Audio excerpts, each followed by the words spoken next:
So hello everyone और good morning. और आज हम आए हैं हमारे केमिस्ट्री के नेक्स्ट लेक्चर को एक्सप्लोर करने के लिए, जिसके अंदर हम पढ़ने वाले हैं केमिकल बॉन्डिंग के बारे में। केमिकल बॉन्डिंग क्या है, केमिकल बॉन्डिंग 11th में क्यों इतना इंपॉर्टेंस रखता है, केमिकल बॉन्डिंग तुम्हारे जेई मेंस के नज़रिए से, एडवांस के नज़रिए से हर लेवल पे एक बहुत ही इंपॉर्टेंट अंडरस्टैंडिंग रखने के वाला चैप्टर है।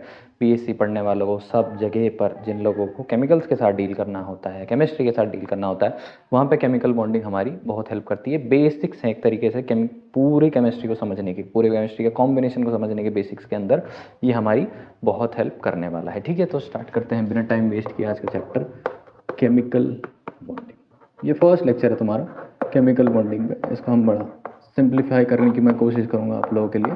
अब केमिकल बॉन्डिंग बेसिकली है क्या? हम लोगों ने नेचर में मैटर को देखा हुआ है। नेचर में मैटर कैसे एग्जिस्ट करता है? एक तो एलिमेंट के फॉर्म में एग्जिस्ट करता है, और दूसरा हम लोगों ने देखा किस फॉर्म में एग्जिस्ट करता है, कोई ना कोई कंपाउंड बना के बैठा हुआ। तब ये कंपाउंड जो बने हैं, इमेजिन करने की कोशिश करो कि कोई एलिमेंट है, क्या करेगा, किसी और एलिमेंट के साथ कंबाइन होगा और क्या बना लेगा, एक कंपाउंड बना लेगा। ठीक है, कोई एलिमेंट के साथ कंपाउंड फॉर्म करता है और एक कंपाउंड बना लेता है। मतलब यहाँ पे ये हो रहा है कि इस एलिमेंट का एटम इस दूसरे एलिमेंट के एटम के साथ कंबाइन हो रहा है, कंबाइन होकर के क्या बना रहा है, एक मॉलिक्यूल बना लेता है। ठीक है, दो एटम मिलकर के क्या बना लेते हैं, एक मॉलिक्यूल। तो combination of two atoms gives us a molecule. दो एटम क्या करते हैं, आपस में कंबाइन होते हैं, कंबाइन होकर के हमको एक मॉलिक्यूल देते हैं। इस कॉम्बिनेशन प्रोसेस को हम क्या बोलते हैं, केमिकल बॉन्डिंग बोलना स्टार्ट कर देते हैं। ठीक है, इसी प्रोसेस को क्या बोला जाता है, केमिकल बॉन्डिंग बोला जाता है। एक तरीके से क्या होगा, दोनों स्पीशीज आपस में क्या हो चुके हैं, एक बॉन्ड बना चुके हैं। इस बॉन्ड को हम क्या बोलने की कोशिश करेंगे, केमिकल बॉन्डिंग बोलेंगे। अब सबसे पहली चीज़ तो तुमको सवाल उठ रहा होगा कि why, what is the cause of chemical bonding. What is the cause of chemical bonding, chemical bonding हो ही क्यों रही है, केमिकल बॉन्डिंग होने की जरूरत ही क्या पड़ गई। तो एक सिंपल शब्द में हम बता सकते हैं कि केमिकल बॉन्डिंग को एक शब्द से स्पेसिफाई किया जा सकता है, उसको बोला जा सकता है स्टेबिलिटी। सारी की सारी केमिकल बॉन्डिंग होती क्यों है, ओनली फॉर स्टेबिलिटी। अब स्टेबिलिटी जब हम बोलते हैं तो स्टेबिलिटी इन व्हाट टर्म्स, एक एटम के हिसाब से स्टेबिलिटी का क्या मतलब है, एक मॉलिक्यूल के हिसाब से स्टेबिलिटी का क्या मतलब है, एक बॉन्ड बना करके उनको किस तरीके की स्टेबिलिटी मिल रही है, क्या है स्टेबिलिटी उस केस में। इस हिसाब से मैं देखने की कोशिश करूँ तो मैं तुम लोग समझाने की कोशिश करता हूँ। स्टेबिलिटी को अगर मैं देखने की कोशिश करूँ, सब जगहों पर हम लोगों ने एलिमेंट देखे, हमने ग्रुप 1 के एलिमेंट देखे, हमने ग्रुप 2 के एलिमेंट देखे, हम लोगों ने 18th ग्रुप के भी एलिमेंट देखे हुए हैं। और हमको एक बात पता चली है कि इसके अंदर वैलेंस इलेक्ट्रॉन्स होते हैं, इसके अंदर वैलेंस इलेक्ट्रॉन्स होते हैं। इनके पास वैलेंस इलेक्ट्रॉन्स या फिर आउटर मोस्ट ऑर्बिट कैसी होती है, कंप्लीटली फिल्ड होती है। इन सब की यहाँ से लेके यहाँ तक 17 तक चलने वालों की आउटर मोस्ट ऑर्बिट फिल्ड नहीं होती है, हमको ये बात पता है। पर 18th वालों की आउटर मोस्ट ऑर्बिट फिल्ड होती है। हमको पता है कि ये लोग बहुत रिएक्टिव होते हैं, फिर रिएक्टिविटी थोड़ी कम होती है, फिर यहाँ पे आने के बाद रिएक्टिविटी फिर बढ़ जाती है। बड़े पीरियोडिक टेबल जब पढ़ेंगे तो उसके साथ ये बात अच्छे से समझ में आएगी। पर इन लोगों की रिएक्टिविटी जो है बहुत ज़्यादा कम होती है। जब मैं बोलता हूँ कि इनकी रिएक्टिविटी कम है, इसका मतलब इनकी स्टेबिलिटी ज़्यादा है। ठीक है, मैं ये बोल सकता हूँ कि इनकी स्टेबिलिटी ज़्यादा है क्योंकि इनकी रिएक्टिविटी क्या है, थोड़ी सी कम है। इन लोगों की रिएक्टिविटी ज़्यादा है, इसका मतलब इनकी स्टेबिलिटी क्या है, कम है। तो ये सब लोग जो यहाँ पे एलिमेंट्स बैठे हैं, ये सब किसकी तरह बनना चाहते हैं, इन 18th वाले ग्रुप की तरह बनना चाहते हैं। तो जब मैं बोलता हूँ स्टेबिलिटी, तो स्टेबिलिटी का फर्स्ट आंसर मुझको मिलता है to achieve noble gas configuration. ठीक है, to achieve noble gas configuration. तो सबसे पहले तो ये लोग ऐसी हरकत करते क्यों हैं, ये ऐसी हरकत करते हैं ताकि इनका कॉन्फ़िगरेशन कुछ ना कुछ इनके जैसा हो जाए। फॉर एग्जांपल अगर मैं तुमको बताने की कोशिश करूंगा तो सोडियम है हमारे पास, सोडियम का कॉन्फ़िगरेशन कितना है, 11 है, 2 है, 8 है और 1 है इलेक्ट्रॉनिक कॉन्फ़िगरेशन। ठीक है, फर्स्ट के एल एम शेल्स की हम बात किया करते थे। के के अंदर 2 फिट होता है, एल के अंदर 8 फिट होता है, फिर एम के अंदर भी 8 फिट होता है। देखो एम के अंदर 8 फिट होना चाहिए पर कितना है, 1 है। इसके अंदर प्रॉपर 8 वर्सेस 8, इसका भी बराबर 2 वर्सेस 2 मुझको दिखाई दे रहा है। इसके पास एक इलेक्ट्रॉन जो है थोड़ा सा इसकी स्टेबिलिटी मैच नहीं होने दे रहा। ठीक है, इसकी स्टेबिलिटी मैच होने नहीं दे रहा है नोबल गैस कॉन्फ़िगरेशन से 18th ग्रुप वालों से। ठीक है, तो ये क्या करेगा, अपना ये इलेक्ट्रॉन फटक से दे देगा। अगर ये इलेक्ट्रॉन दे देता तो क्या बन जाएगा, 2 और 8। इसका कॉन्फ़िगरेशन अब किसी न किसी इनर्ट गैस से मैच कर गया है। ठीक है, कॉन्फ़िगरेशन इनर्ट गैस से मैच कर गया तो ये क्या हो गया, थोड़ा सा स्टेबल फील करना शुरू कर दिया है इसने। ठीक है, अब इसने जो इलेक्ट्रॉन दिया वो इलेक्ट्रॉन कोई लेगा भी, ऑब्वियस है। तो वो कौन ले लेता है, थोड़ी देर के लिए मैं उसको क्लोरीन को दे देता हूँ, जो बेसिकली क्या था 287, अब वो बन गया है 2 8 और 8, क्योंकि उसने एक इलेक्ट्रॉन ले लिया है तो इसका नया कॉन्फ़िगरेशन क्लोरीन का बन गया है 2 8 और 8। मुझको समझ में आ रहा है। ये भी किसी इनर्ट गैस की तरह ही है। 18th वाले ग्रुप में जाकर के चेक करोगे आप लोग तो तुमको समझ में आएगा कि किसी न किसी ग्रुप के किसी एक एलिमेंट से इसका कॉन्फ़िगरेशन मिल रहा है। तो ये लोग सबसे पहले ऐसी हरकत करते हैं to achieve noble gas configuration. सबसे पहली चीज़ इनकी होती है, ठीक है। अब ये सोडियम और इस क्लोरीन के साथ खास बात क्या है, इमेजिन करने की कोशिश करो कि सोडियम है या फिर कोई एलिमेंट है और एक दूसरा भी कोई एलिमेंट है, इसके बीच में हमको पता है ये प्रोटॉन्स है, इसके बीच में भी क्या है, हम प्रोटॉन्स है, ठीक है। यहाँ पर क्या है, इलेक्ट्रॉन्स है और यहाँ पर भी क्या है, इलेक्ट्रॉन्स है। ये बात मुझको समझ में आई, ठीक है। अब प्रोटॉन्स और प्रोटॉन्स के बीच में रिपल्सिव फोर्स होता है, इलेक्ट्रॉन्स के बीच में रिपल्सिव फोर्स होता है, प्रोटॉन्स इलेक्ट्रॉन्स के बीच में क्या होता है, अट्रैक्टिव फोर्स होता है, ठीक है। अट्रैक्टिव फोर्स है और इन दोनों केस में कौन से फोर्सेस लग रहे हैं, यहाँ पे रिपल्सिव फोर्स लग रहे हैं। ये दोनों एक दूसरे को क्या कर रहे हैं, रिपल कर रहे हैं सब। तो क्या होगा कि एक सिस्टम है पूरा, इधर एटम है, ये एटम है, हो सकता है इसका इलेक्ट्रॉन इसका प्रोटॉन ऐसे एक दूसरे को अट्रैक्शन बनाने लगे तो ये लोग क्या होने लगे, एक दूसरे के नज़दीक आने लगे।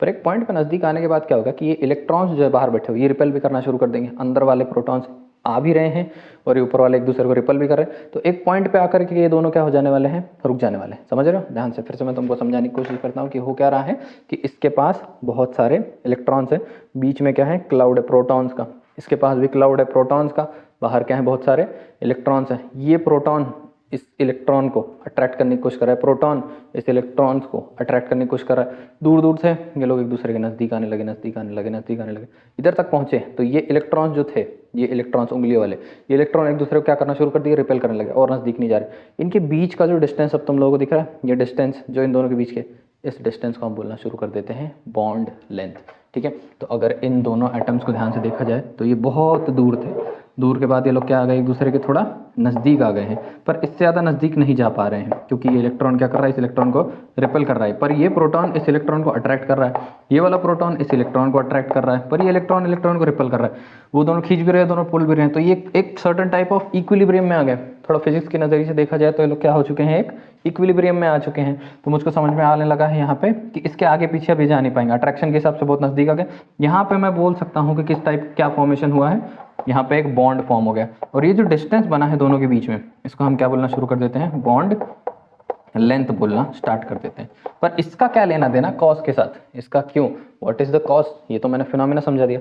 जब मैं यहाँ पर था तो इसके अंदर एक पोटेंशियल एनर्जी थी, ध्यान से समझने की कोशिश करो। ये इस तरफ मूव कर सकता था, उस तरफ मूव कर सकता था, सही है, इसके अंदर कुछ पोटेंशियल एनर्जी थी। इसके साथ भी वही कंडीशन थी, इसके पास भी एक इलेक्ट्रॉन था, इसके पास भी एक प्रोटॉन था, किसी न किसी को देख के ये इधर भाग सकता था, इधर भाग सकता था। पर इन दोनों ने एक दूसरे को देखा, देखने के बाद क्या हुआ, ये दोनों एक दूसरे के नज़दीक आ गए।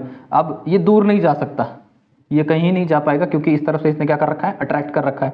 ये ज़्यादा नज़दीक भी नहीं जा पाएगा क्योंकि ये क्या कर रखा है, इसने भी रिपेल कर रखा है। ना दूर भाग पाएंगे ना नज़दीक जा पाएंगे, दोनों ही काम नहीं हो पाने वाला। इस वजह से क्या हो गए, थोड़ा सा स्टेबल हो गए हैं, एक तरीके से एक दूसरे के साथ क्या हो चुके हैं, बाइंड हो चुके हैं। इसको क्या बोला जाएगा, एक टाइप का बॉन्ड बन गया है और इन दोनों के बीच के डिस्टेंस को हम क्या बोलना शुरू कर देंगे, बॉन्ड लेंथ बोलना शुरू कर देंगे। तो फर्स्ट चीज़ जो हमको समझ में आई थी, to achieve noble gas configuration, और सेकेंड रीज़न जो इसके अंदर हमको पता चलता है वो था to lower the potential energy, to lower potential energy। तो अगर कहीं पे क्वेश्चन उठता है कि what is the cause of chemical bonding, chemical bonding होती ही क्यों है, जरूरत ही क्या पड़ गई केमिकल बॉन्डिंग की, तो उसके अंदर तुमको दो चीज़ें समझ में आएंगी। सबसे पहली चीज़, to achieve noble gas configuration, सबसे पहले इलेक्ट्रॉन ले दे करके क्या करेंगे, अचीव करेंगे नोबल गैस कॉन्फिगरेशन को। सेकेंड चीज़ क्या करेंगे, एक दूसरे के इतने नज़दीक और इतने दूर आकर के खड़े होंगे so that the potential energy between या potential energy of the individual atom falls to its minimum. अगर दूर कहीं है तो वो इलेक्ट्रॉन क्या कर सकता है, किसी प्रोटॉन को अट्रैक्ट हो सकता है, कुछ हो सकता है, पॉसिबिलिटी है, possibility is potential, potential is potential energy. अब ये और ये दोनों जब नज़दीक आ चुके हैं तो अब क्या है, ये इससे अट्रैक्ट हो चुका है, अब ये दूर भी नहीं जा पाएगा क्योंकि इसने अट्रैक्ट कर रखा है, ना नज़दीक आ पाएगा जस्ट बिकॉज इसने रिपेल कर रखा है, तो अटक गया, आप लॉक हो चुका है यहाँ पे थोड़ी देर के लिए, ऐसे समझो, ठीक है। तो ये लॉकिंग जो हो चुकी है, ये जो ब्लॉक हो चुका है यहाँ पे, ये ब्लॉक को हम क्या बोलने शुरू कर देते हैं, ये थोड़ी देर के लिए हमारे लिए क्या बन जाता है, बॉन्ड बन जाता है, ठीक है। यहाँ पे मुझको ये बात समझ में आई कि इसको क्या बोला जाएगा, एक बॉन्ड, इसको बोला जाएगा bond length. And these are the two major reasons for the cause of chemical bonding. अब कॉज तुम लोग समझ में आ गया, केमिकल बॉन्डिंग का है। नेक्स्ट मैं तुमको समझाने की कोशिश करता हूँ कि केमिकल बॉन्डिंग के टाइप्स कौन से हो सकते हैं, और तुम फिर इसको समझ जाओगे कि ये किस टाइप का केमिकल बॉन्ड यहाँ पे बना हुआ है। ठीक है, सिंपल चैप्टर है, कुछ मुश्किल नहीं होती इसके अंदर, बस की कॉन्सेप्ट्स को पकड़ के रखो। ठीक है, अब हम नेक्स्ट चीज इसको हमको पढ़ना पड़ेगा, that is types of chemical bonding. कौन से टाइप के केमिकल बॉन्डिंग हो सकते हैं? सबसे पहले तो केमिकल बॉन्डिंग जो होती है वो सबके बीच में दिखाई देती है। सबके बीच में दिखाई देने का मतलब क्या है? केमिकल बॉन्डिंग जो है किसी एटम और दूसरे एटम के बीच में हो सकती है। एक एटम दूसरे एटम के साथ बॉन्ड कर सकता है, और वैसे ही एक मॉलिक्यूल दूसरे मॉलिक्यूल के साथ बॉन्ड कर सकता है। ठीक है, एक एटम के साथ बॉन्ड दिखा सकता है, और एक मॉलिक्यूल के साथ बॉन्ड दिखा सकता है। एटम जब एटम के साथ बॉन्ड दिखाते हैं तो इसके अंदर 3 टाइप से हमको पढ़ना पड़ता है कि एटम के बीच के जो बॉन्ड होते हैं, पहले टाइप के बॉन्ड हो जाते हैं आयनिक बॉन्ड। ठीक है, सेकेंड टाइप का बॉन्ड बन जाता है कोवैलेंट बॉन्ड, और थर्ड टाइप के बॉन्ड बन जाते हैं कोऑर्डिनेट बॉन्ड।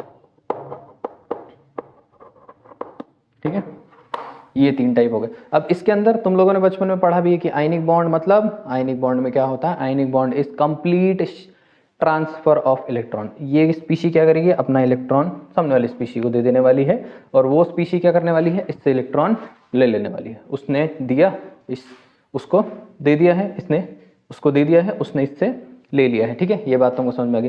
कोवैलेंट बॉन्ड के अंदर क्या होता है? इलेक्ट्रॉन्स की शेयरिंग होती है। मेरा भी इलेक्ट्रॉन, सामने वाले का भी इलेक्ट्रॉन, मैं देने वाला हूँ, सामने वाला क्या करने वाला है?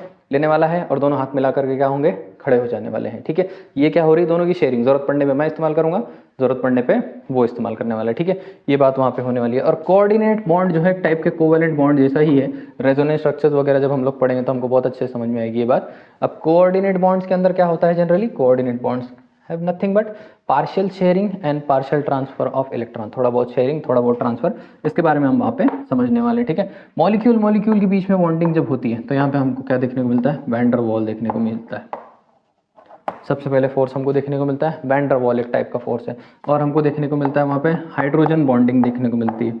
ठीक है, हाइड्रोजन बॉन्डिंग भी एक टाइप ऑफ मॉलिक्यूल के बीच की बॉन्डिंग है। अब हाइड्रोजन बॉन्डिंग के साथ तुमको इंट्रामॉलिक्यूलर वगैरह वगैरह बहुत सारे एग्जांपल्स देखने को मिलेंगे, पर फिलहाल के लिए तुमको ये बात समझ में आएगी कि यहाँ पे टाइप्स इतने हो सकते हैं, केमिकल बॉन्ड इतने तरीकों से बन सकता है। और भी कुछ छोटी मोटी बातें होंगी, पर उनको हम समझेंगे मेजर तरीके से इसके अंदर। तो हमको क्या करना पड़ेगा? सबसे पहले समझना पड़ेगा आयनिक बॉन्ड को, फिर हमको समझना पड़ेगा कोवैलेंट बॉन्ड को। इसके ऊपर एक अलग ही चैप्टर बैठा हुआ है। ठीक है, इसके बाद फिर वैन डर वाल फोर्सेस, हाइड्रोजन बॉन्ड में dipole dipole interaction, dipole dipole induced, ये वो बहुत सारी कहानी है, ये सब हम वहाँ पर पढ़ने वाले हैं। ठीक है, कोऑर्डिनेट बॉन्ड्स हम रेजोनेंस स्ट्रक्चर जैसे ही स्टार्ट करेंगे वैसे पढ़ेंगे। तो अभी मेजरली हमको किसके बारे में पढ़ना पड़ेगा? आयनिक बॉन्ड्स के बारे में पढ़ना पड़ेगा। तो देखते हैं आयनिक बॉन्ड होता क्या है। अब जिसकी बात करने वाले हैं हम, that is basically nothing but ionic bond. तो आयनिक बॉन्ड खुद ये स्पेसिफाई करने की कोशिश कर रहा है कि आयनिक बोल रहा है। जब आयनिक बोल रहा है तो इसका मतलब क्या हो रहा है? किसी न किसी तरीके के आयंस फॉर्म होने वाले। आयंस हमको पता है कौन से टाइप के होते हैं? कटायंस एंड अनायंस, पॉजिटिव वाले, नेगेटिव वाले। कटायंस अनायंस के बारे में हमको थोड़ा बहुत पता ही है। हमको मालूम है कि क्या होता है कहानी, कटायंस क्या होते हैं, अनायंस क्या होते हैं, इसका थोड़ा बहुत अंदाजा हमको है। मैंने तुमको बताया कि केमिकल बॉन्डिंग होने पे है। चलो, केमिकल बॉन्ड होने वाला है और आयनिक बॉन्ड बनने वाला है। इसके लिए केमिकल बॉन्ड्स अगर बनाना है, समझो स्पेस में हमारे पास सोडियम पड़ा हुआ है कहीं पे। ठीक है, सोडियम कैसे है? सोडियम ग्रुप 1 ग्रुप 2 के मेंबर्स के बीच में आने वाली चीज़ है। ठीक है, ज़्यादा मुश्किल नहीं करूँगा, ज़्यादा कॉम्प्लिकेट करके नहीं बताऊँगा। ठीक है, ग्रुप 1 ग्रुप 2 के बीच में आने वाला स्पीशी है। अब नेक्स्ट तुमको ये बात समझना पड़ेगा कि सोडियम के साथ कंडीशन क्या है? सोडियम बहुत रिएक्टिव होता है, पहली चीज़। अब रिएक्टिविटी होने का रीज़न क्या है? इसका रिएक्टिविटी होना है, इसकी वैलेंसी बहुत बड़ी प्रॉब्लम है, क्योंकि इसका इलेक्ट्रॉनिक कॉन्फ़िगरेशन 2, 8 और 1, ये बाहर बैठा हुआ एक इलेक्ट्रॉन गेम को बहुत रिएक्टिव कर देता है। ठीक है, अगर ये 2, 8 होता सिर्फ तो बड़ा स्टेबल होता था, आर्गॉन हो जाता था थोड़ी देर के लिए, परमात्मा को प्राप्त हो जाता था। लेकिन ये 1 इसके बीच में क्या है? रास्ते में प्रॉब्लम बन के बैठा हुआ है। अब मैं तुमको दूसरी किसी स्पीशी के बारे में बताता हूँ। तुम लोगों ने देखा ही है क्लोरीन फॉर्मेशन के अंदर इसके साथ क्या होता था? 2, 8 और 7, लास्ट में क्या हो जाता था? इसके पास 7 हो जाता है। ठीक है,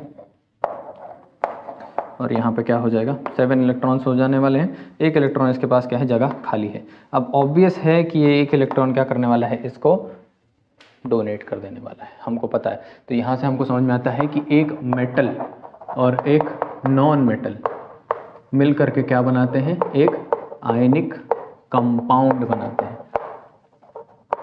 क्या बना लेते हैं, एक आयनिक कंपाउंड बना लेते हैं। एक मेटल और एक नॉन मेटल मिलकर क्या बनाते हैं, आयनिक कंपाउंड बनाते हैं। यहाँ पे क्या हो रहा है, यहाँ पे हो रहा है ट्रांसफर ऑफ इलेक्ट्रॉन्स। यहाँ पे क्या हो रहा है, इलेक्ट्रॉन का ट्रांसफर हो रहा है। तो ionic bond can be defined as bond between two chemical species when complete transfer of electron occurs. यहाँ पे ट्रांसफर हो जा रहा है पूरी तरीके से इलेक्ट्रॉन, सोडियम अपना इलेक्ट्रॉन क्लोरीन को दे देता है, और फॉर्मेशन ऑफ सोडियम क्लोराइड में तुमने ये बात सीखी है। कुछ भी नई बात मैंने तुमको बताया नहीं, कुछ भी मुश्किल बात मैंने तुमको बताया नहीं है, कुछ भी नया हमने इसके अंदर डिस्कस नहीं किया। लेकिन अब 11th स्टैंडर्ड में आ जाने के बाद केमिकल बॉन्डिंग को इतने डीप में पढ़ना अगर हमने शुरू कर दिया तो कहानी इतनी सी तो रहेगी नहीं, कहानी तो थोड़ी और आगे बढ़नी चाहिए। तो तुमको पता है कि एक्चुअली में मैं वो प्रोसेस लिखने की कोशिश करूँगा जिससे ये पूरा का पूरा काम हो रहा है। तो मैं समझने की कोशिश करने वाला हूँ कि आयनिक बॉन्ड पूरी तरीके से बनता कैसे।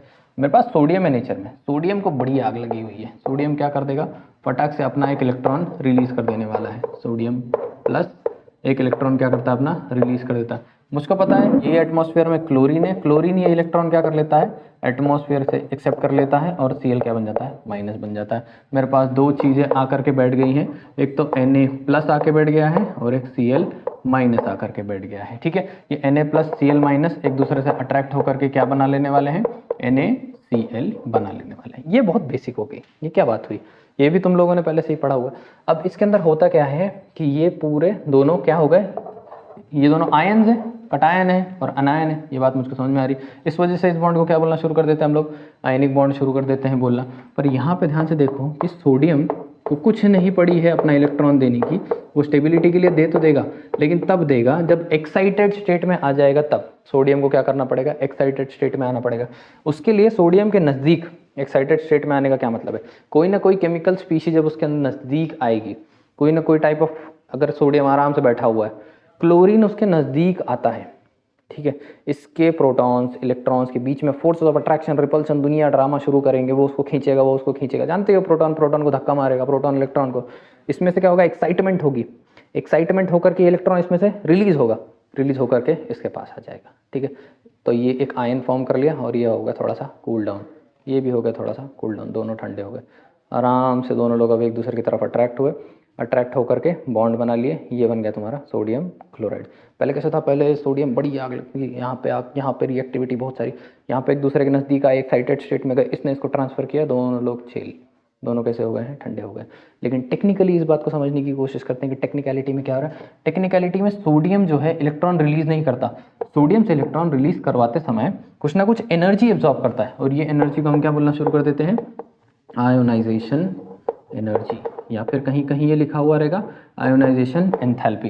जब सोडियम अपना इलेक्ट्रॉन लेकर के बैठा हुआ है, सोडियम वो इलेक्ट्रॉन रिलीज करने के लिए, अंदर प्रोटॉन है, उसी ऑर्बिट में अंदर प्रोटॉन है, बाहर इलेक्ट्रॉन है, इन दोनों ने एक दूसरे को बाइंड कर रखा है। इस इलेक्ट्रॉन को अगर इसके इन्फ्लुएंस से बाहर निकालना है, बाहर लेकर के जाना है, कुछ ना कुछ एनर्जी सप्लाई करना पड़ेगा।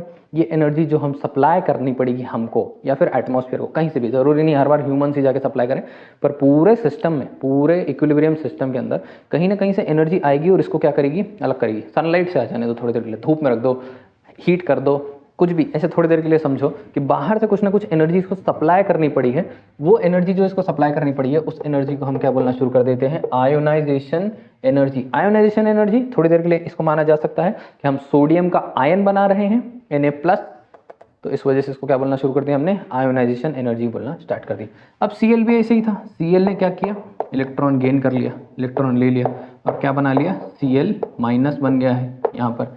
ठीक है, तो यहाँ पे मुझको समझ में आती है कि Cl माइनस बन गया। अब Cl माइनस बनने से क्या किया, इसने इलेक्ट्रॉन गेन किया है, तो इसने क्या किया कि जब इलेक्ट्रॉन लिया, जब इसको इलेक्ट्रॉन मिला तो ये एक्साइट हो गया, बहुत गर्म हो गई बॉडी इसकी। ठीक है, जैसे इसने इलेक्ट्रॉन ले लिया वैसे इसमें से एनर्जी रिलीज होना स्टार्ट हो गई, तो उसको मुझको एनर्जी देनी पड़ी, तब उसने अपना इलेक्ट्रॉन छोड़ा। इसको एनर्जी ये खुद रिलीज कर रहा है। ठीक है, सप्लाई समझने की कोशिश करना। सोडियम है, सोडियम अपना इलेक्ट्रॉन देने के लिए मुझसे लेगा एनर्जी, मैं इसको एनर्जी दूंगा, मैं इसको रखूंगा तावा पे, हीटर पे रखूंगा इसको, तब जाके इसमें से इलेक्ट्रॉन निकलेगा। लेकिन क्लोरीन के साथ ऐसा नहीं, क्लोरीन क्या करेगा, क्लोरीन वो इलेक्ट्रॉन लेगा और खुद बहुत सारी एनर्जी रिलीज करना शुरू कर देगा, खुद बहुत सारी एनर्जी एक्सेप्जुरेट करने लगेगा, एक्सोथर्मिक रिएक्शन जैसी हरकत करना शुरू कर देगा। वो जो एनर्जी रिलीज करता है उस एनर्जी को हम बोलते हैं इलेक्ट्रॉन गेन एंथैल्पी या इलेक्ट्रॉन गेन एनर्जी। उसको क्या बोलना शुरू कर देंगे हम, इलेक्ट्रॉन गेन एनर्जी बोलना स्टार्ट कर दें। उसने इलेक्ट्रॉन गेन किया है, इस वजह से उस एनर्जी को क्या बोला जाएगा, इलेक्ट्रॉन गेन एनर्जी बोला जाएगा। इन दोनों से हमको पता चल गया है कि हमको दो आयंस मिले हैं, Na+ और Cl-। अब खास बात यहाँ पे ये है कि ये दोनों किस स्टेट में है, फिलहाल गैसीय स्टेट में। इनके बीच में क्या होगा, फोर्स ऑफ अट्रैक्शन होने वाला है। इससे ये क्या बन जाने वाले हैं, NaCl किस स्टेट में आ जाने वाला है, सॉलिड स्टेट में आ जाने वाला है। ठीक है, देखिए यहाँ पे भी एक खास बात तुमको समझनी पड़ेगी कि Na+ और Cl- जब गैसीय स्टेट में थे, मैंने तुमको बताया आयन आयन एक दूसरे के नज़दीक आएंगे आएंगे आएंगे आएंगे और यहाँ पे क्या होगा कि इलेक्ट्रॉन रिपल करने लगेंगे, प्रोटॉन अट्रैक्ट करने लगे, इलेक्ट्रॉन रिपल कर रहे हैं, दोनों एक कैसे आ गए, इक्विलिब्रियम में आ गए, एक तरीके से एक स्टेबिलिटी पर आ गए। अब कहीं कोई जा नहीं सकता, एक ब्लॉक बन गया है दोनों के बीच में।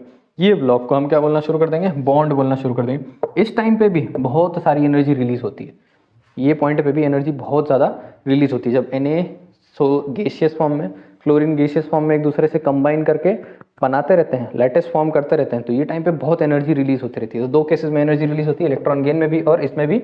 और इस केस में इस एनर्जी को हम बोलते हैं लैटिस एनर्जी।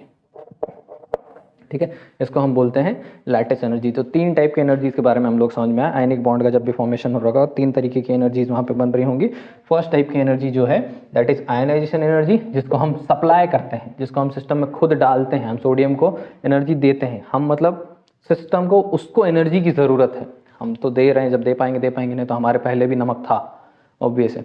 ठीक है, तो उसके बाद इलेक्ट्रॉन जब गेन करेगा क्लोरीन, तो वो टाइम पे जो एनर्जी रिलीज करेगा उस एनर्जी को हम क्या बोलना शुरू कर देते हैं, इलेक्ट्रॉन गेन एंथैल्पी या इलेक्ट्रॉन गेन एनर्जी बोलना स्टार्ट कर देते हैं।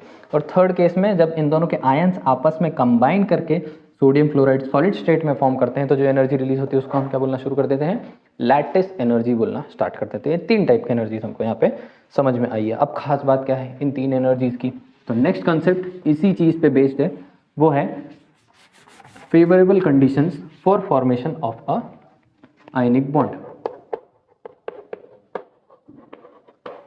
Favorable conditions for formation of ionic bond. तो एक आयनिक बॉन्ड बनने के लिए कंडीशन कैसी होनी चाहिए, कंडीशन कौन सी फेवरेबल होनी चाहिए। ठीक है, तो कंडीशन की फेवरेबल नॉन फेवरेबल होने वाली जो कहानी है वो इन्हीं तीनों एनर्जीज पर डिपेंड करती है। ठीक है, फर्स्ट एनर्जी के बारे में जिसके बारे में हमने पढ़ना है वो है आयोनाइजेशन एनर्जी या आयोनाइजेशन एंथैल्पी एनर्जी, कुछ भी बोला रहेगा यहाँ पे। ठीक है, सेकेंड इलेक्ट्रॉन गेन और थर्ड है लैटिस। ठीक है, मैं तुमको इन दोनों तीनों के बारे में बताने की कोशिश करता हूँ, समझो। अब आयोनाइजेशन एनर्जी को समझने की कोशिश करो। आयोनाइजेशन एनर्जी जनरली है क्या, तो आयोनाइजेशन एनर्जी के साथ सीन क्या है कि सोडियम आराम से बैठा हुआ था, आराम से तो नहीं बैठा था, ठीक है, थोड़ी देर के लिए मान लेते हैं कि क्लोरीन नहीं है नज़दीक, ऑप्शन ही नहीं है, जाएंगे किसके पास, तो बैठे हैं, उदास ही हैं पर बैठे हैं। ठीक है, बैठे हैं इसका मतलब खुश थोड़ी है, हर बार उदास हैं। ठीक है, बैठा हुआ था। अब इसका ये इलेक्ट्रॉन निकलना है बाहर, इसका इलेक्ट्रॉन निकल जाना है बाहर। ठीक है, तो ये इलेक्ट्रॉन बाहर निकलने के लिए क्या करना पड़ रहा है, एनर्जी डालनी पड़ रही है। ठीक है, एनर्जी अगर मैं बहुत ज़्यादा डालनी पड़ रही है, बहुत ज़्यादा एनर्जी डालनी पड़ रही है, तो ये तो फिर क्या होगा कि बहुत ज़्यादा एनर्जी लगेगी इसके प्रोटॉन से इसके इलेक्ट्रॉन को दूर करने में। सेकंड कंडीशन क्या होगी कि इसके प्रोटॉन से इसको दूर करने में बहुत कम एनर्जी लग रही है, बहुत कम है, तो ये आसानी से दे रहा है। ठीक है, अगर एनर्जी ज़्यादा डालनी पड़ रही है तो मुश्किल हो रही है देने में, और अगर एनर्जी थोड़ी सी डाली इसने जल्दी से दे दिया। तो आयनिक बॉन्ड बनने के लिए इसको तो देना चाहिए ना, अगर ये देगा तो आयनिक बॉन्ड बनेगा, अगर ये देगा ही नहीं जा आसानी से तो आयनिक बॉन्ड बनेगा कैसे। इस वजह से ये जो एनर्जी है, जो आयोनाइजेशन एनर्जी, वो अगर कम हो तो आयनिक बॉन्ड बहुत जल्दी बन सकते हैं, आयनिक बॉन्ड बहुत आसानी से बन जाएंगे। तो इसका मतलब है कि ionization energy should be less, जितना कम आयोनाइजेशन एनर्जी लगेगा उतना ही कंडीशन फेवरेबल बन जाएगा आयनिक बॉन्ड बनने के लिए। आयनिक बॉन्ड बनने के लिए कंडीशन उतनी ज़्यादा क्या हो जाएगी, फेवरेबल हो जाएगी, depending upon the ionisation energy. Second चीज़ चलते हैं इलेक्ट्रॉन गेन एंथैल्पी पे। ये इलेक्ट्रॉन गेन एनर्जी पे, एंथैल्पी बोलूँगा या एनर्जी बोलूँगा, कंफ्यूज मत होना, एंथैल्पी एनर्जी इस केस में तुम लोगों के लिए क्या है, सेम है। एंथैल्पी बोलते हैं किसी और चीज़ की बात नहीं कर रहा हूँ, एनर्जी की ही बात कर रहा हूँ, ठीक है। अब इलेक्ट्रॉन गेन में क्या हो गया, ये भाई साहब ने क्या किया है, वो इलेक्ट्रॉन वहाँ से, ये भाई साहब के पास ऐसी कंडीशन थी, इसने क्या किया, वो इलेक्ट्रॉन वहाँ से आया इधर आ गया है, इसने इलेक्ट्रॉन ले लिया। इलेक्ट्रॉन लेने के बाद इसने बहुत एनर्जी रिलीज की, एकदम एनर्जी का भंबाड़ रिलीज कर दिया, धमाके कर दिए, न्यूक्लियर एक्सप्लोजन बराबर, ठीक है। उतना नहीं न्यूक्लियर एक्सप्लोजन है कि मैसिव एनर्जी रिलीज की होगी, ठीक है। अब इसने क्या किया कि जब ये इलेक्ट्रॉन गेन किया, ये इलेक्ट्रॉन नहीं था इसके पास, जब ये इलेक्ट्रॉन इसने लिया, यहाँ पर आकर जॉइंट हुआ, इसके साथ ट्रांसफर हुआ इलेक्ट्रॉन का, तो इसमें से बहुत सारी एनर्जी निकली। अब समझो एटमॉस्फेयर से थोड़ी एनर्जी, अब ये ऐसे बैठा हुआ है, ठीक है, समझो इसने 1000 किलो कैलोरी एनर्जी लगी थी, 1000 किलो कैलोरी ली, रिलीज की जब ये इलेक्ट्रॉन इसके अंदर आकर के जॉइंट हुआ। तो अब ये अगर ऐसे रहेगा आयन, ठीक है, और एटमॉस्फेयर से जब 1000 किलो कैलोरी एनर्जी इसको मिलेगी, तभी ये इलेक्ट्रॉन क्या होने वाला है, रिवर्स जाने वाला है, पॉसिबिलिटी है इस तरीके से, ठीक है। तो अगर इससे हमको दूसरी बात समझ में आती है कि इलेक्ट्रॉन गेन एंथैल्पी कैसी होनी चाहिए, ज़्यादा होनी चाहिए। जितना ज़्यादा इलेक्ट्रॉन गेन एनर्जी रिलीज हुई थी, उतना हमारे लिए कंडीशन क्या हो चुकी है, फेवरेबल हो चुकी है।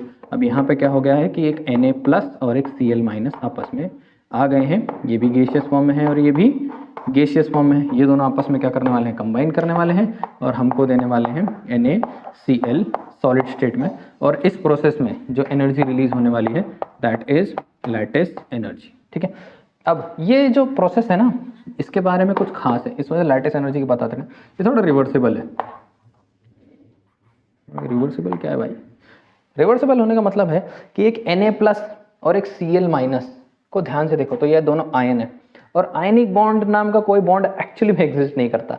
आयनिक बॉन्ड और कोवेलेंट बॉन्ड के बीच में फ़र्क समझना जब मैं पूरा एक्सप्लेन करूंगा, तो पर फिलहाल के लिए आयनिक बॉन्ड कुछ नहीं है, ionic bond is only force of attraction और कुछ भी नहीं है। ये दोनों के बीच में तुमको दिखाई दे रहा है क्या बन रहा है, Na+ और Cl- क्या है, अपोजिटली चार्ज ज़्यादा है। Na के पास पॉजिटिव चार्ज ज़्यादा हो चुका है, Cl के पास नेगेटिव चार्ज ज़्यादा हो चुका है, इसलिए दोनों एक दूसरे की तरफ क्या कर रहे हैं, अट्रैक्ट हो गए हैं। ये सिंपली क्या है, सिर्फ एक फोर्स ऑफ अट्रैक्शन है और कुछ भी नहीं, किसी भी तरीके का बॉन्ड नहीं बना। मैंने वहाँ पे तुमको यहाँ पे थोड़ी देर पहले बताया था, दोनों सर्कल्स, दोनों ही एटम आकर के एक पॉइंट पे आकर के रुक गए थे, इन्होंने रस्सी लगा के एक दूसरे को पकड़ नहीं रखा था, पर क्या था, दोनों के बीच में फोर्स ऑफ अट्रैक्शन था। ये फोर्स ऑफ अट्रैक्शन ही किस तरीके का बॉन्ड बना लेता है, आयनिक बॉन्ड बना लेता है। इस फोर्स ऑफ अट्रैक्शन को हम लोग लिखा करते थे इलेक्ट्रोस्टैटिक में, लिखते हैं कि 1/4πε0 Q1 Q2/R, ये सब चीज़ें वहाँ पे हम लिखना स्टार्ट कर देंगे। थोड़ा थोड़ा ग्रेविटेशन से बहुत रिलेटेड होता है ये, तो ये सारी बातें हम वहाँ पे समझने वाले हैं। कुछ नहीं है, सिर्फ फोर्स ऑफ अट्रैक्शन है, ठीक है। आयनिक बॉन्ड में तो क्या है, सिर्फ फोर्स ऑफ अट्रैक्शन होता है। अब इस केस में क्या हो रहा है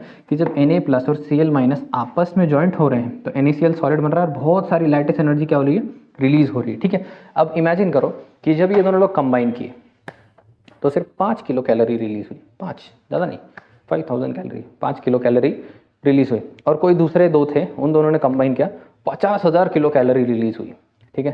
तो ये एक मॉलिक्यूल है, ये एक मॉलिक्यूल है, 5 किलो कैलोरी रिलीज हुई, 50,000 किलो कैलोरी रिलीज हुई है, ठीक है। मैं दोनों को बराबरी से गर्म करना शुरू कर देता हूँ, ठीक है। जैसे ही थोड़ा गर्म करूँगा, ये 5 किलो कैलोरी वाला तुरंत हार मान जाएगा और दोनों एटम क्या हो जाएंगे, एक दूसरे से अलग हो जाएंगे। ये बंदा लेकिन इतनी आसानी से हार नहीं मानने वाला, 50,000 पे है, इसको तुम गर्म करते रहो करते रहो करते रहो, जब 50,000 पहुँचोगे तब जाके ये लोग अलग होंगे। मतलब क्या है कि इन दोनों के फॉर्मेशन के समय जितनी लैटिस एनर्जी रिलीज हुई थी, उतनी ही लैटिस एनर्जी जब इनको सप्लाई करोगे तभी ये दोनों अलग होंगे। जब बनते समय जितनी एनर्जी लगी थी, जब ये लोग कंबाइन हुए तो लैटिस एनर्जी रिलीज हुई बहुत सारी इसमें से, ठीक है। अब ये दोनों कंबाइन हो चुके, अब इन दोनों का अगर कॉम्बिनेशन तोड़ना है, दूर करना है, तो हमको नीचे से उतनी ही एनर्जी इनको क्या करना पड़ेगा, सप्लाई करना पड़ेगा, तभी ये हटेंगे, ठीक है। तो तुम मुझको खुद ही सोच के बताओ कि बेसिकली कौन ज़्यादा स्टेबल होगा, जो कम लैटिस एनर्जी रिलीज़ किया था या ज़्यादा, जिसने कम लैटिस एनर्जी रिलीज़ की थी उसको थोड़ा आगे दिखाओगे तुरंत अलग हो जाएगा, और जिसने बहुत लैटिस एनर्जी रिलीज़ की थी उसको बहुत आग दिखानी पड़ेगी, बहुत टेम्परेचर देना पड़ेगा, बहुत हीट देना पड़ेगा, बहुत एनर्जी देनी पड़ेगी। यहाँ से कोई बड़ा मैग्नेट या बहुत सारे इलेक्ट्रॉन आ करके अट्रैक्शन लगाना शुरू करेंगे, तब जाके वो उसको छोड़ेगा, नहीं तो इतनी आसानी से छोड़ेगा ही नहीं।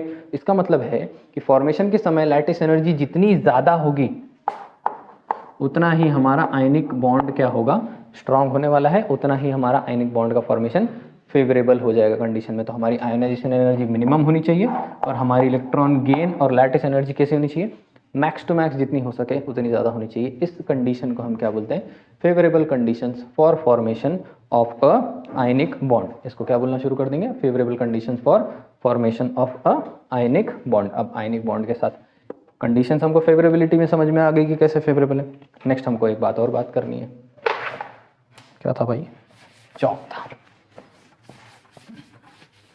तो कहाँ से जड़ी बूटी बीच में आ गई। चलिए नेक्स्ट देखते हैं कुछ प्रॉपर्टीज ऑफ आयनिक बॉन्ड। अब आयनिक बॉन्ड मिलकर के क्या बना लेते हैं? आयनिक कंपाउंड बना लेते हैं।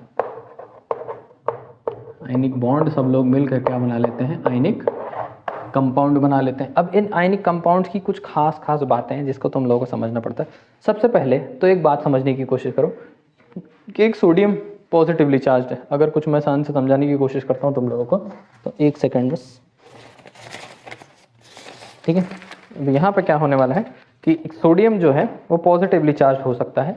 सोडियम पॉजिटिवली चार्ज है और दूसरी तरफ हमारे पास क्लोरीन है जो नेगेटिवली चार्ज है। सोडियम पॉजिटिवली चार्ज है और क्लोरीन नेगेटिवली चार्ज है। अब एक पॉजिटिव चार्ज कोई चीज़ खड़ी हुई है एटमॉस्फेयर में और एक नेगेटिवली चार्ज कोई चीज़ खड़ी हुई है, ये इसको अट्रैक्ट करेगी, ठीक है।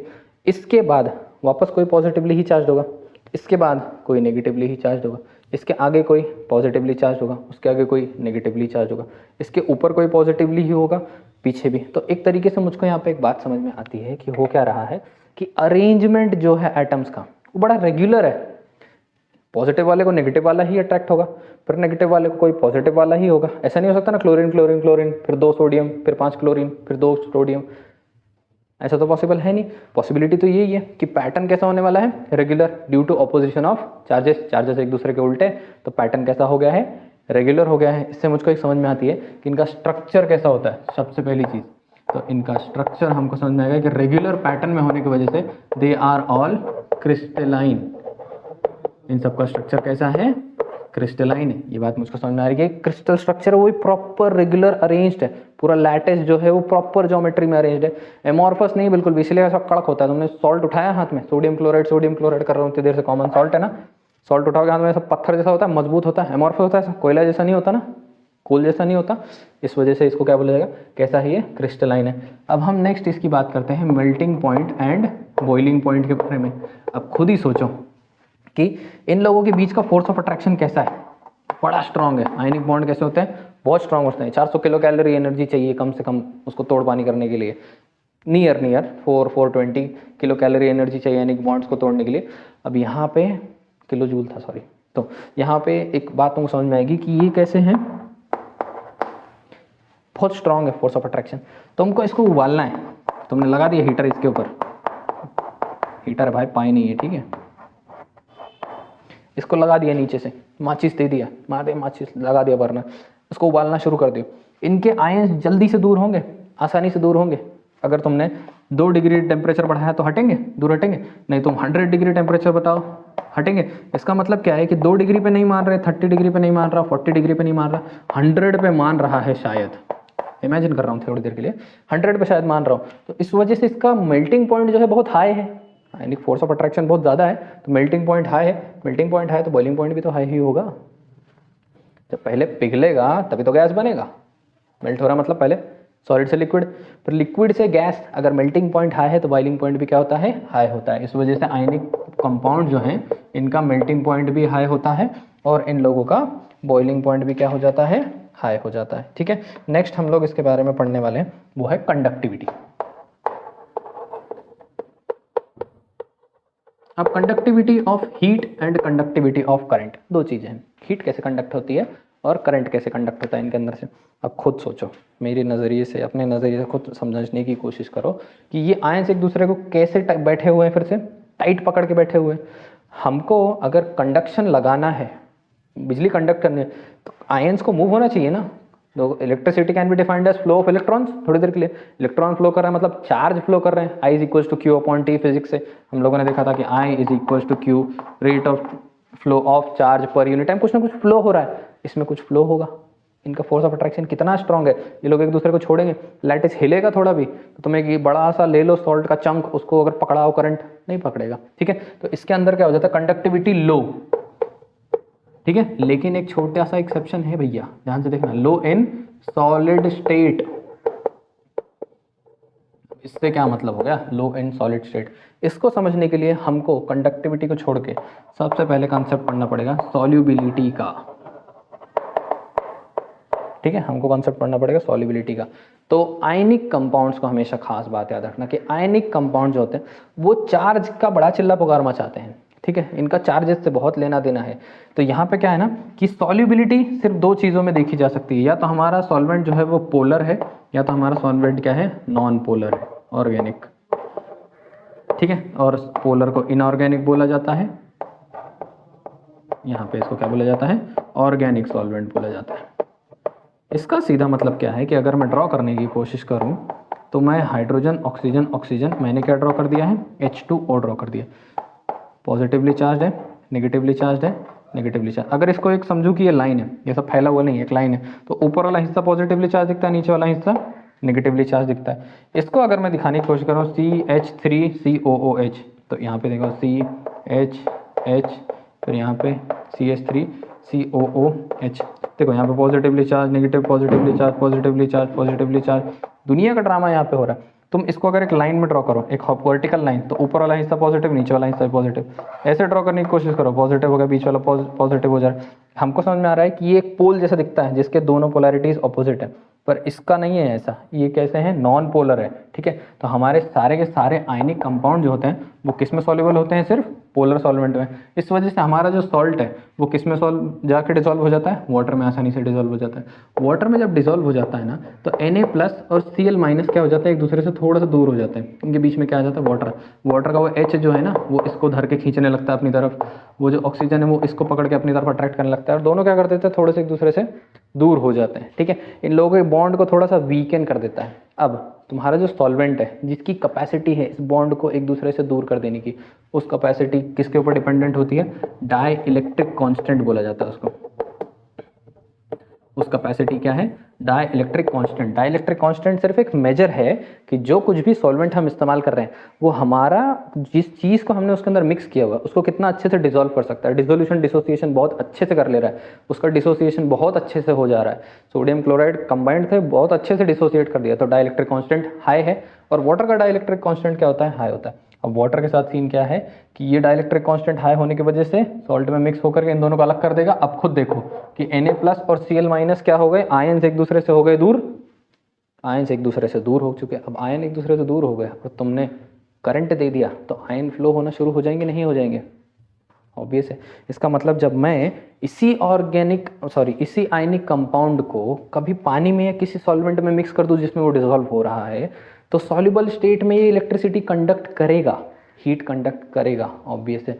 ये बात मुझको समझ में आ गई। तो सॉलिड स्टेट में इसकी कंडक्टिविटी लो होती है, पर वैसे ही लिक्विड और मोल्टन स्टेट में, ठीक है, वैसे ही लिक्विड और मोल्टन स्टेट में इसकी कंडक्टिविटी क्या हो जाती है, हाई हो जाती है, ठीक है। तो आयनिक कंपाउंड्स के साथ बहुत खास बात हमको देखने को मिल रही है कि कंडक्टिविटी सॉलिड स्टेट में कैसी है, लो है, पर लिक्विड स्टेट में, मोल्टन स्टेट में हाई हो जाती है। समझ में आई, इतनी सी बहुत सिंपल बातें हैं। ये हो गया कहानी सॉल्युबिलिटी के बारे में, ठीक है। अब सॉल्युबिलिटी के बाद आइसोमरिज्म, लास्ट आइसोमॉर्फिज्म। अब मुझको तो तुम लोग पहले बताओ कि आइसोमेरिज्म के हिसाब से आइसोमर्स अगर हैं तो NaCl ही फॉर्मूला अगर रखते हुए दो अलग अलग तरीके के स्ट्रक्चर या तीन अलग अलग तरीके के स्ट्रक्चर बना सकता हूँ। अगर मैं बनाऊंगा फिर से वही स्ट्रक्चर बन जाएगा, NaCl वहाँ रख दो, NaCl यहाँ रख दो, NaCl NaCl NaCl NaCl NaCl, बन तो NaCl ही रहा है। इस वजह से आयनिक कंपाउंड्स के सारे में याद रखना कि ये कैसे होते हैं, नॉन डायरेक्शनल होते हैं। ये कैसे होते हैं, ये नॉन डायरेक्शनल इसके होते हैं। सो नो आइसोमेरिज्म, आइसोमेरिज्म नहीं दिखाते हैं, ठीक है, आइसोमेरिज्म नहीं दिखाते हैं। इनका कोई डायरेक्शन नहीं होता, कोई लाइन में नहीं बने हुए, जैसा CH3COOH वो साइड ऐसा, ऐसा साइड ऐसा, वो OH इधर लग सकता है, वो OH उधर लग सकता है, वो OH उधर लग सकता है, हो सकता है ना ड्रामा। यहाँ पे तुम लोग अगर ऑर्गेनिक केमिस्ट्री का याद रखो, मीथेन ही बता दो, ये H है, ये H है, ये H है, ये OH है, OH इधर से निकला इधर लग गया, एक अलग तरीके का स्ट्रक्चर, इधर से निकला इधर लग गया, या फिर यहाँ पे C एक और लगा देता हूँ, ऐसे कर देता हूँ, ठीक है, ऐसे कर दिया दुनिया का ड्रामा मैंने, इधर लग रहा है, उधर लग रहा है, यहाँ लग सकता है, वहाँ लग सकता है। स्ट्रक्चरल फॉर्मूला जो लिखते हैं फॉर्मूला, ठीक है, फॉर्मूला सेम है और स्ट्रक्चर जो है अलग अलग है, ठीक है, तो उसको क्या बोला जाएगा, आइसोमर्स बोला जाता है एक दूसरे का। इनके का एक आइसोमर यार, कैसे भी लिखोगे तो NaCl ही होगा, Cl के आगे Na लिख दोगे तो क्या हो जाने वाला है, फिर से तो NaCl ही हुआ, ऐसे लिखो चाहे वैसे लिखो NaCl ही होने वाला है। तो ये लोग किसी भी तरीके का आइसोमेरिज्म नहीं दिखाते, पर आइसोमेरिज्म दिखाते हैं, हैव आइसोमॉर्फिज्म दिखाते हैं, तो हैव शोन आइसोमॉर्फिज्म, ठीक है। इतनी बातें जो है तुमको आयनिक कंपाउंड्स के बारे में याद रखना है। नेक्स्ट कंसेप्ट जो इसके बाद हम लोग पढ़ने वाले हैं, that is basically bond Haber's cycle, ठीक है। अब बॉन्ड हेबर्स साइकिल के अंदर किस तरीके से लैटिस एनर्जी का ज़्यादा एक्सप्लेनेशन दिया हुआ है, किस तरीके से उसको इलेबोरेट करके हमको सॉल्व करने सिखाया गया है, हम उसके बारे में पढ़ने वाले। एंड बॉन्ड Haber cycle will be basically about the 3 energies, जो तीनों एनर्जीज के बारे में हम लोगों ने पढ़ा है, इन तीनों एनर्जीज को और हम डीप में ले जाने वाले हैं। तुम लोग बोलते हो गैसियस स्टेट में ना, सोडियम का भी गैसियस स्टेट में था ही नहीं, तुम्हारे पास इतना बड़ा चंक था सोडियम का, ठीक है, उसको हमको सॉलिड से किस में लाना पड़ता है, गैस में लाना पड़ता है, उस एनर्जी को भी हम कंसिडर करते हैं। वो एनर्जी कौन सी हो जाती है, सब्लिमेशन एनर्जी हो जाती है। आगे क्लोरीन Cl2 के फॉर्म में होता है हमेशा डायटोमिक स्टेट में, उसको मोनोएटॉमिक स्टेट में लाना पड़ता है, वहाँ पे भी हमको एनर्जी लगानी पड़ती है, that is bond dissociation energy.